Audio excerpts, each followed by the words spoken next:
Alô, galerinha, vamos dando continuidade aí na matéria, tá? Vamos encerrar aí esse capítulo 7, tá? Do livro 3.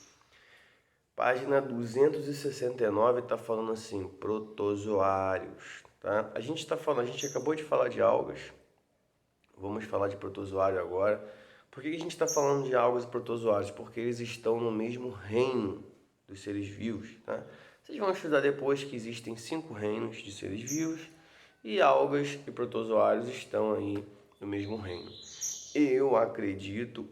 Felipe, tá? Acredito que vai mudar isso, tá? Mas é uma coisa que eu acredito, não é uma coisa cientificamente falando, mas eu acredito que isso vai mudar, porque as algas, a gente conversou anteriormente, que as algas estão muito próximas aí. Não é muito próximo, né? Tem um parentesco com vegetais, mas não é um vegetal, vocês vão ver depois por quê. E logo encaixaram ela no grupo dos protozoários aí. Mas quem sabe um dia não inventem um reino só das algas, ou não sei, mas eu acredito que talvez isso mude, né? Mas enfim, vamos falar agora de protozoários, tá? Página 269. Micro-organismos aí unicelulares, tá? Eucariontes e heterótrofos, ou seja, precisam ingerir seu alimento. Não é igual a alga, os vegetais e algumas bactérias que produzem seu próprio alimento, tá? Eles são como nós, precisamos adquirir nosso alimento, tá? Maioria é aquática, tá? Ou vive em ambientes úmidos, ou seja, de certa forma depende um pouco da água, tá?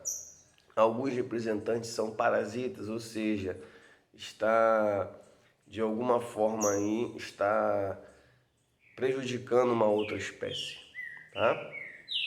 Reprodução dos protozoários ocorre principalmente aí por divisão binária. A gente viu aí que as algas fazem bactérias, tá? Locomoção dos protozoários. Aí quando a gente fala de locomoção, a gente está falando também de classificação, tá? De diferenciação, porque os protozoários eles são classificados de acordo com o seu meio de locomoção, eles têm o seu nome atrelado a isso. Então, quando a gente fala de locomoção, a gente acaba também falando da classificação dos tipos, tá? Podem ser aí risópodes ou sarconídeos, tá? Ciliados, flagelados ou mastigóforos. Aí você fala assim, por que ou? Infelizmente, na ciência e na biologia, tem nomes, a mesma coisa tem nomes diferentes. Então, vai entender, né? E esporozoários. Coloca aí na 270. Vamos lá. Primeiro, risópodes ou sarconídeos. Você pode chamar da forma que você achar melhor aí, tá? O que você achar mais fácil aí. Representante aí que todo mundo fala muito são as amebas, tá? E por que os risópodes, tá? Eles apresentam tem até essa palavrinha em negrito aí, tá? Pseudópodes, ou não, né? Pseudópodes quer dizer falsos pés, tá? E é assim que eles se movimentam, através dos pseudópodes, tá? Eles também utilizam aí os pseudópodes aí para englobar o seu alimento, tá? Para estar incorporando o seu próprio alimento, está mostrando aí na imagem, aí numa ilustração aí embaixo, tá? Tá mostrando que ele tem núcleo, né? Porque ele é um eucarionte, então ele tem que ser núcleo, e ele tem que ter núcleo, e ele é unicelular, ou seja, ele é praticamente uma célula, tá? Aí tá mostrando aí ele, né, abrindo aí o pseudópode e incorporando aí seu alimento, tá? Fazendo aí o que a gente chama aí, que várias células fazem aí, que é fagocitose. Então ele é praticamente aí uma célula literalmente com vida, né? Ciliados, tá? Ciliados apresentam o quê? Cílios, tá? Por isso que eles recebem esse nome, né? Pequenos fios, inúmeros pequenos fios em seu corpo, tá?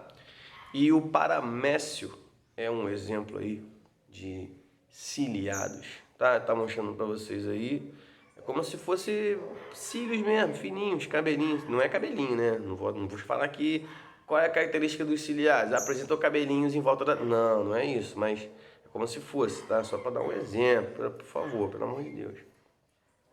Página 271 está falando assim, flagelados ou mastigóforos, tá? Você chama do que você achar melhor, mas se você falar de flagelados, você está falando de mastigóforos. Se falar de mastigóforos, você está falando de flagelados, tá?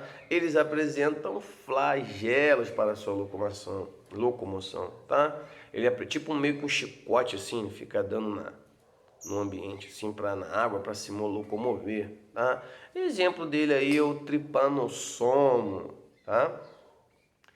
Esporozoário, apresenta esporos. Não apresenta esporos. Não sei porque tem esse nome de esporozoário. Eu acho que é para confundir mesmo, você botar lá que apresenta esporos, mas não tem nada a ver, tá? Na verdade, eles não apresentam estrutura de locomoção. Eles lembram o formato de um esporo. Por isso que o nome dele é esporozoário, mas não apresenta esporo, tá? Porque o ciliado apresenta cílio, flagelo apresenta flagelados, flagelo. Aí chegasse a perguntar, esporozoário, esporo? Não tem nada a ver, tá? São parasitas, eles são parasitas. Na maioria das vezes aí, né, como eles são parasitas, eles estão dentro de algum ser parasitando. Então eles não precisam ficar se locomovendo, eles utilizam aí a própria líquidos, né, geralmente aí corrente sanguínea, tá? Ou líquidos aí para estar se movimentando. Então eles não precisam exatamente aí de locomoção, tá? Só os que vivem, só os que têm vida livre que apresentam esse tipo de locomoção, tá? Eles não precisam, tá? Exemplo deles aí é o plasmódio, tá? Protozoário aí causador da malária, tá? Tá aí um exemplo aí dele, como é que ele é esquisito, tá? E claro que também eles têm aí a sua importância ecológica. Pô, professor, ele é todo sinistro assim, ainda tem importância ecológica? Tem, a gente vai ver por quê, tá? A maioria dos protozoários a gente viu aí que ele fica em ambiente aquático. Até aí tudo bem, ou seja, na água, né? E existe aí alguns ciliados assim sensíveis, bem sensíveis, que eles só vivem em água limpa, tá? Eles só vivem em água limpa. Então, se ele estiver ali na água, você sabe que a água é boa. Pô, mas tem protozoário, eu sei, filhão, mas a água é considerada uma qualidade boa. Você não vai chegar ali e vai ficar bebendo, né? Mas tudo bem. Mas é uma água aí considerada boa, tá? E quando você encontra no lugar desses ciliados a presença aí de amebas e flagelados, aí você sabe que a água tá ruim, tá? Você sabe que a qualidade da água aí não é boa. Então eles são aí o que está em negrito destacado no parágrafo aí, indicadores de qualidade de água, tá?